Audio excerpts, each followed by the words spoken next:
আসসালামু আলাইকুম, সবাই কেমন আছো? আজ আমি একটু অন্যরকম করে বেগুনের চপ বানাবো। এই চপটা খেতে এত মজা, খুব ভালো লাগে খেতে। এই তো আমি আলু আর ডিমটাকে ভালো করে ম্যাশ করে নিলাম, আর সাথে দিয়েছি বেরেস্তা আর কাঁচামরিচ, ধনিয়া পাতা আর কাঁচা পেঁয়াজ দিয়ে ভালো করে এটাকে মাখিয়ে নিলাম।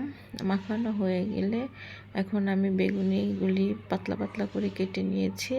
কেটে এখন রোল করে একটা টুথপিক দিয়ে এটাকে লাগিয়ে রাখবো। তারপরে একটুখানি বেসন গুলিয়ে নিলাম, বেসনের সাথে একটু ডিমও দিয়েছিলাম, সাথে দিলাম একটু বেট গ্রাম দিয়ে এখন আমি এটাকে মোল্ড করে নিব। এভাবে আপনারা যদি বাসায় ভেজে খেতে পারেন, এত দুর্দান্ত মজা, খুব ভালো লাগে এটা বানালে। আর খেতেও খুব মজাদার হয়, মুচমুচে গরম গরম খেতে এত মজা হয়। এই তো আমার এটাকে মোল্ড করা হয়ে গিয়েছে বেড গ্রাম দিয়ে। এখন আমি ভাজার জন্য রেডি করে ফেলবো।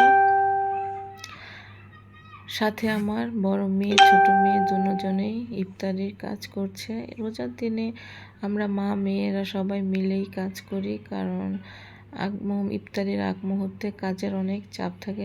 কারণ দুপুরে রান্না করার ইফতারি রান্না করতে করতে আর ইফতারির সময়টা একটু লেট হয়ে যায়। এজন্য হাতে হাতে সবাই কাজ করি।